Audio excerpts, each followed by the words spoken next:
I've been a photographer now for, I have to stop and do the math every time I think about it. 1963, 37, 47, 57, and 5 is 62 years I've been taking pictures. And from the first weeks of picking up a camera for my school yearbook and then later that year working on a weekly newspaper, it was always about trying to tell a story that otherwise wouldn't get told. And as all my years as working for magazines, it was sometimes the story, like the Vietnam War, was pretty obvious that that was the story involved. But there was always a degree of either subtlety or an undertold element, and something that as a journalist, because I started out just working on the yearbook, trying to take sports photographs and kind of very simple stuff, but very quickly, the whole appeal of storytelling, that journalism with pictures and having your camera be the way that you speak about things that are going on. To me, that's always been important. And I think when you look back at the history of photojournalism, going back in the last century, there's so many stories that have been so key to the discussion of things that are going on, and whether it's politics or just everyday social engagement. The vehicles are out there. For a long time it was magazines. Now it's probably more the web and other digital pathways than it is strictly magazines. But my background was mainly working for magazines that were in the main weekly magazines, Time, Newsweek, U.S. News, and occasionally Paris Match or L'Express in France. But it was, every one of my colleagues, if you said, well, what do you do? I said, well, my job is to tell a story, hopefully something that hasn't been told quite the same way yet, maybe in a different manner.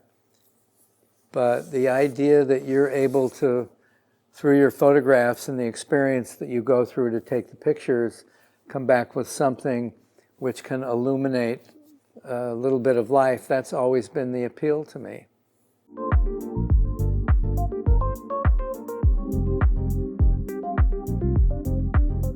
I say photojournalist jokingly among my friends who are all in the same business together. We call ourselves, so you're a photo frickin' journalist, eh? Because sometimes it sounds like a little pretentious to say, well, I'm a photojournalist. It can sound very pretentious, even though I don't mean it to, but when you say you're a photo frickin' journalist, there's a little less pretension and a little more assuming a kind of a quotidien, a daily manner of storytelling. I think the line between art and journalism can sometimes be a very wavy line, a very blurry line that doesn't absolutely have edges on either side.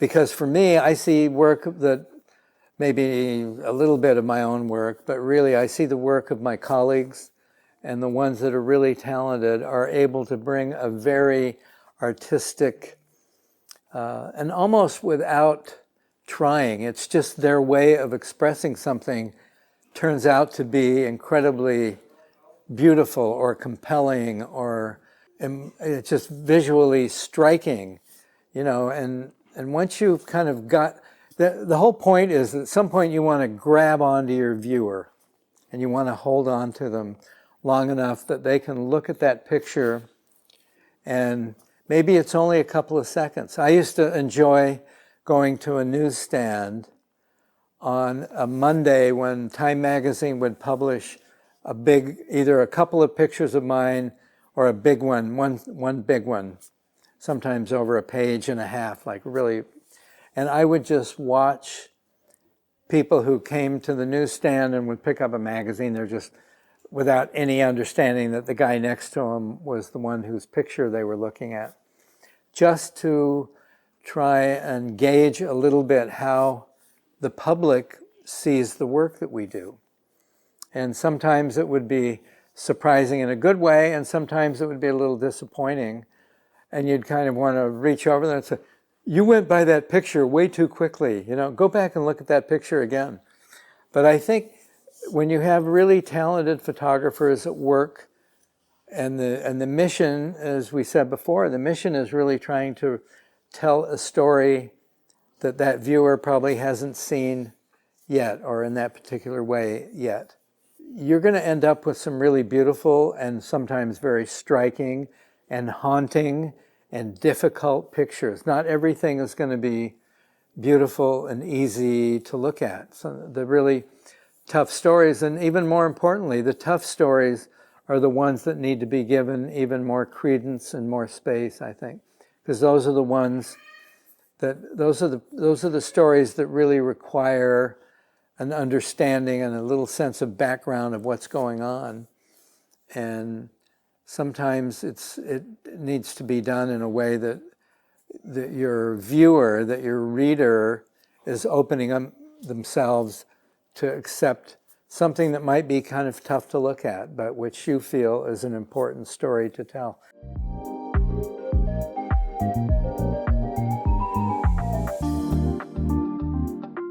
You know, it's very easy to fall into that place where you start to edit yourself from maybe an emotional or sometimes political, but it's mostly, I think, more evident and a more of an emotional point of view, where you're trying to either spare somebody embarrassment, or maybe you're trying to spare yourself embarrassment. I can certainly think of a situation which could exist where, okay, I took the picture, but maybe that doesn't fully express what it was I was trying to say.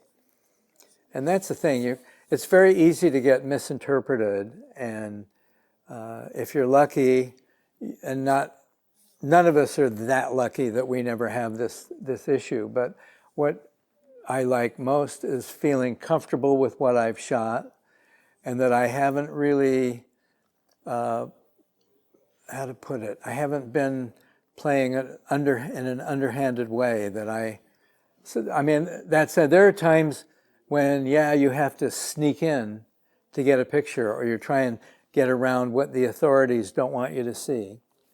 We've all kind of done that. But I'm thinking more in sort of general terms of dealing with a public or dealing with a subject that might have a very sensitive reaction to what it is you shot. And I don't really like the idea of anybody but me being in charge of who gets to see my pictures or what those pictures are. But every now and then, it's very rare, I mean, I suppose it's happened a few times, that even I understand that maybe it would make somebody uncomfortable in a way that I didn't really set out to do, but that's the situation. But I think the power of photographs in journalism is very evident when you see some of the work that's been done over the years, and the last 30 or 40 years, from Vietnam, from the wars in Iraq and Afghanistan, and Ukraine now, certainly Ukraine. It's been a huge story, and so much of it is told with still pictures in a way that really lets you feel the depth of the sorrowful situation.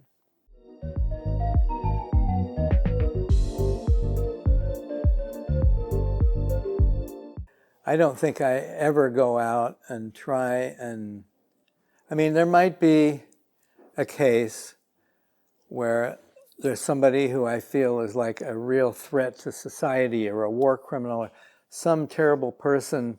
I would not feel bad about having to lie my way in to make a picture that I'd want to make. But beyond that, you know, I think there are times when you're confronted with a story that is that's hard to tell, and it will make somebody uneasy. But the mere fact that it might make somebody uneasy doesn't mean that it shouldn't carry on, and you shouldn't try and make something out of it. I don't go around trying to annoy or anger people. I mean, I kind of I really, in fact, dislike the fact that some people see a person with a camera as a real threat to them. Like, I'm not a threat unless you're a bank robber or somebody who's stolen money and you're carrying that money bag right now. I'm not a threat to you. I am someone who is, in fact, trying to be a bit of a truth teller. And it's not always easy to do that, but I think there is a huge importance in trying to at least find a way to be expressive about whatever you feel that particular story is, and do it in a way that is honest and really gets to it.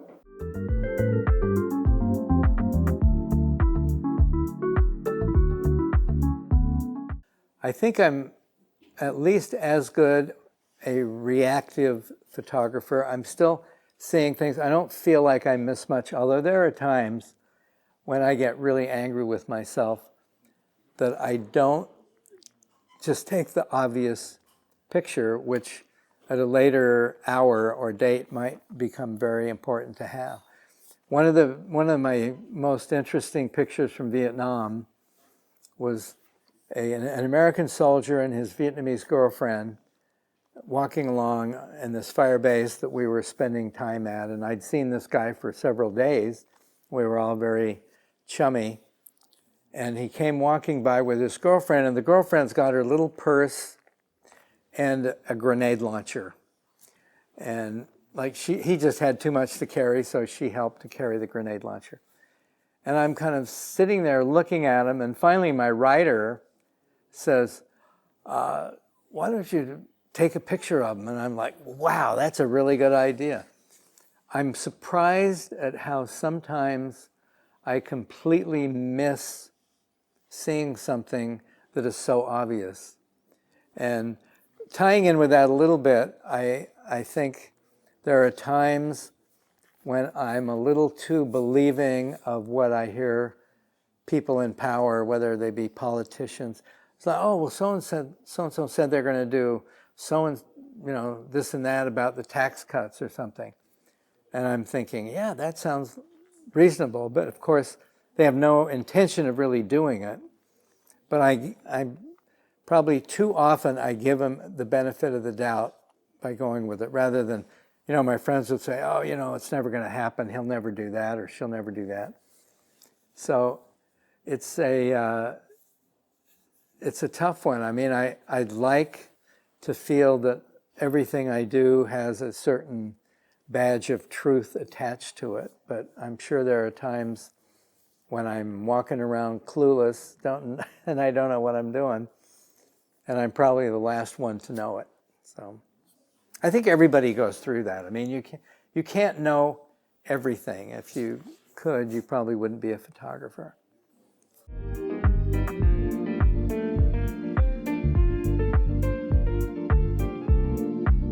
Certainly after 20 years, you should have a pretty good idea of what you did right and what needed help, to put it kindly. But I think 20 years, wow. I mean, it's great that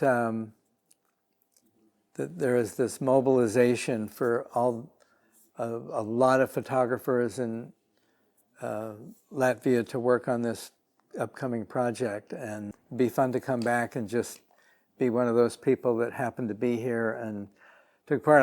I took part in a number of the original Day in the Life of books, and a couple of them I couldn't get a visa for, but I did, 4 or 5 of them.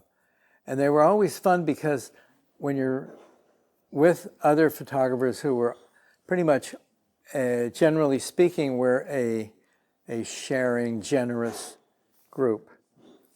And there aren't that many times when we get to work with each other and not strictly against each other. It's not like I have to beat the newspaper guy every day or the magazine guy every day. When you don't have that kind of issue and you're all working towards a kind of a common goal, it makes it a little bit more attractive, and you can help each other out as you might be able to. I don't know if they can always find something to help somebody out with, but even if it's just moral support, to try and make the whole end product better. That's really what these big projects ought to be about in my book.